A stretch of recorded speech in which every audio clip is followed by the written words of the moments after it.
BCTrust had the opportunity to acquire this land 8 years ago. In 2009, it came on the market quite abruptly with the death of a landowner. And the land was under agreement for up to 7 houses to be built here. And the trust was able to step in. Now the land was somewhat protected, and that was in Chapter 61. And what that meant is that the land, the town would have the opportunity to make a bid on whatever the agreed offer was. And so, I don't know if you remember 2009, but there was this thing called the Great Recession. So the town was not too eager to spend any money on anything. However, they were able to hand their right to buy it they were able to transfer that right to the BCTrust.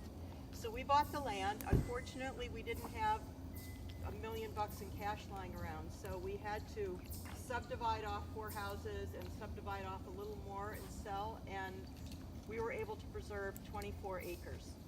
So, yay.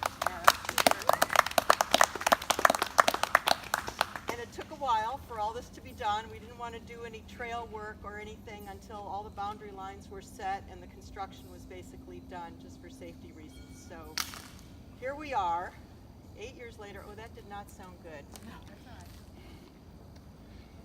all right.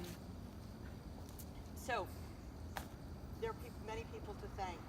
First of all, I want to thank the board of directors. It was a very ambitious project that we took on when we decided to take over the right of first refusal from the town. I want to thank Simon Bunyard, who I begged to come back on the board and work with us on this. And I will say that when Simon and I started and it was almost like a full-time job, when we started the whole subdivision process and acquisition and everything, we met with another land trust that did this, had a lot more experience, and they said, "You're crazy, you really shouldn't be doing this. Do not try this at home." But we went ahead, we had our lawyers very engaged, and we went ahead and we were able to acquire the land and pay back the loan. I just want to clarify something. The trust made no money, absolutely zero money on this project. All we got is 24 conserved acres. And we also got, and I want to thank the developer that Simon was able to bring to the table. On the back of each house lot, there is an easement. So in addition to the 24 acres, we have another acre of protected land that serves as a little bit of a boundary between the property and what goes on in the backyards of each house. So we have those easements. It's about an acre total. So I also want to thank the developer. I want to thank Tom Bieber for hosting today. Where's Tom? Right there. And for doing a Herculean job of cutting the trail. Alex, Karen, right here, he's also a board member. Both Tom and Alex are on the board. I want to thank them. Alex did a lot of trail work going out to Depot Road, which we're not going to be walking that part. Liz Markowitz, where's Liz? Liz is the chair of the Land Stewardship Committee, both for the trust and the town, and she and the stewards, they did a lot of clearing to make today's walk possible and make the trail accessible. I also want to thank the town. Why am I thanking the town? One, for assigning the right of first refusal, for trusting that an all-volunteer, non-staff land trust could do this. And two, Dave Kuntz is here. He's on the Conservation Commission. I want to thank the Conservation Commission. We have to put a restriction on this property. Basically, we have to make sure that the development rights to this property get permanently eliminated. So they're going to, the CONSCOM said they would take them on. We're in the process of. And that's how the land takes on the permanent protection. Yes, and that's how, because if the rights to develop this land are held by the Conservation Commission, it's protected in perpetuity. So if the trust goes under or whatever, that land will always be protected. So that's why we chose the CONSCOM. I also want to thank Dave and Pam, yeah. right, sorry, senior moment. Follett, they abut this property, and they donated a small part of their land to the town so that we could create a linkage between this property and the Hager land, which is behind the library. So if you are a school child, cross the street on Depot Road, you could technically, if you can cross the street, you can walk all the way this trail and go all the way to school if you're at Blanchard. So it's really nice linkage, and it's good for the animals. And finally, I think, I'm just going to check because I need to. I want to thank Alan Rowher. Alan is on the Boxborough Historical Society, and he's also Boxborough Historical Commission, and I believe you're the chair of the commission. So you're a member of the Historical Society, aren't you? Yes, I'm on the board. He's on the board. Yes. You just gave me a I'm on the quizzical. new slate too. Yeah, that's right. Once you're on, you have to keep in South Cemetery. You gave me a quizzical look for a minute. Alan, we invited Alan to come today because he's got a very sound understanding, and he actually worked with us when we were acquiring this land. It turns out Henry David Thoreau walked on part of this property, and that's why we called it Inches Woods, because it's one of the few parcels left of Inches Woods. So I'm going to thank Alan for joining us today, and I'm going to turn the mic over to Alan, and he's going to say a few words, and then we should probably walk. I'll just say we're going to walk that way to the linkage, to the Hager land, and we're going to come back and we're going to have cider and donuts in Tom's kitchen.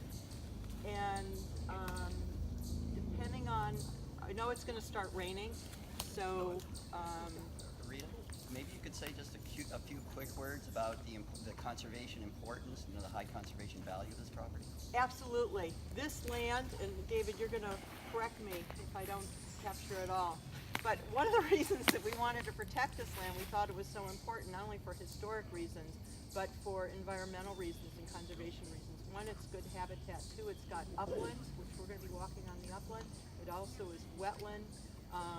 So you've got the whole, there's a stream that runs through the property, and with the wetland right around the stream, it's really good habitat. So for salamanders, frogs, And about something like 90 acres of other protected land. yes, with the Hager land, and if you walk across the street, you can actually get to Patch Hill. So it's very important in conservation to look not only at big parcels of land, but linkages. So what the Follets did, that provided linkage. So that's good for wildlife, it's also good for humans who are hiking. So anything we can do, sometimes a small parcel of land can be really important if it creates linkage. It also abuts the historic, Jean, help me out here, the designated historic region along Hill Road. That's the town center. No, not town center, it's a state designation. Heritage Network or something. Oh, Freedom's Way Natural. Freedom's Way Freedom's Natural Way. Way, thank you. Heritage Network. Thanks. So, is there any questions anyone has before Ellen says it? Here's the guy, Henry Thoreau. He, I think that we wouldn't even be, certainly Inches Woods I don't think would be remembered if he hadn't come here in 1861, and 1860, and documented it very completely, which he did in his journals. He got here, he was 43 years old, he was late in his life. He was, and by that time he was pretty well known, because Walden had been published in 1854, and he was a lecturer. But he was very much a naturalist, and what he was doing coming here was at that time he was working on and he gave a talk called The Secession of Forests. He was always a nature observer, but he was really trying to understand nature. And if you understand at that time, people not everybody believed that trees came from seeds. So it was science. So he, in his search for old forest, he learned about, in October 1860, he learned about Inches Woods. And he came here in November 2 times, in November of 1860, and wrote about it extensively. And then in his journals, he talked all about it. He described trees, and it was an old oak woods, an uncut oak woods, which was very unique. It's interesting because this was at the end of his, so that was November 19th he was here. Over Thanksgiving he caught a cold in December, and he never recovered from the cold, and he died a year and a half later. But this is at the end of his time when he was actually going out and doing all his walking and looking around, and we were lucky enough that he left his legacy to us. So, take a look at Henry. That's what he looked like late in his life. So I mentioned secession of forest trees is why he came here, and he's quoted as saying, "Just the most memorable thing in Boxborough, the handsomest thing I saw was this noble stand of oak woods. I doubt if there's a finer one in Massachusetts. And what we missed when he was here, this is describing out of his journals, though a great many of these white oaks of Inches Woods branch quite as low and as spreading as pasture oaks, yet generally they rise up in stately columns 30 to 50 feet, diminishing very little.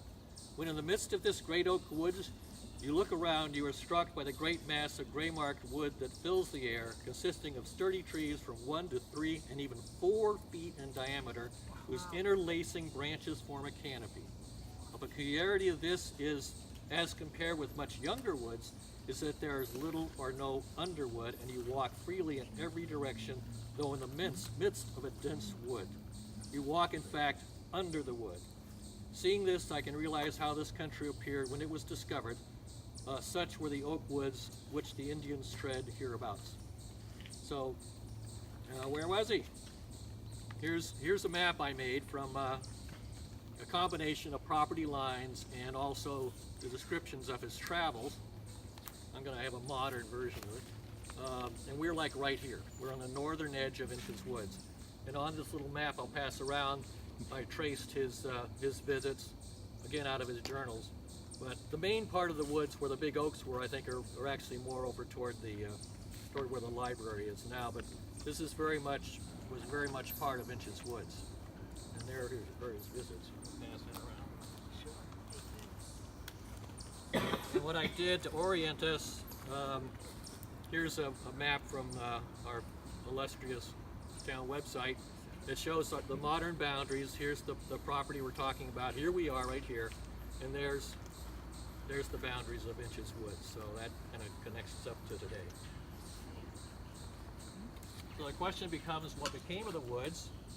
And the answer is that Inches died, right, of course, and his heirs sold it to a lumber dealer. And in 1863, they came and they cleared the woods. They were clear cut, and the oaks got built into ships. It's kind of ironic. Everybody says, what would Henry think? What would Henry think of his oak woods being cut down so for ships to free the slaves? So that's what happened to Inches Woods. So that's what I have to say, and that's why it's Inches Woods. Alan, thank you very much. Where is Will and your sister? Come here. Come. You're going to help me with this. You didn't know this. Eva, yes, I'm sorry. Each, you want to take a piece of it? Okay. That's good. Go. I don't know if it'll... Just don't work. With the wire in the